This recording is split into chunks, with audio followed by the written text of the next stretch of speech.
We're here today to open the Chapman Production Centre. Really proud day for Lotus. This is the facility that will be producing Emira for us and the sports cars going forward, so it's a momentous day for us.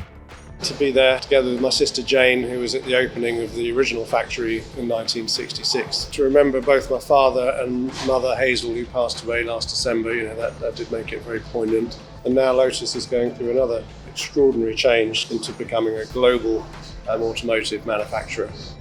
Without further ado, let's officially open the Chapman Production Centre.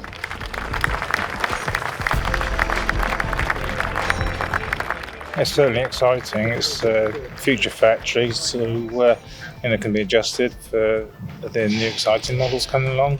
It's definitely a one team, one family type firm. It is very close knit, and we're all very proud to work at Lotus.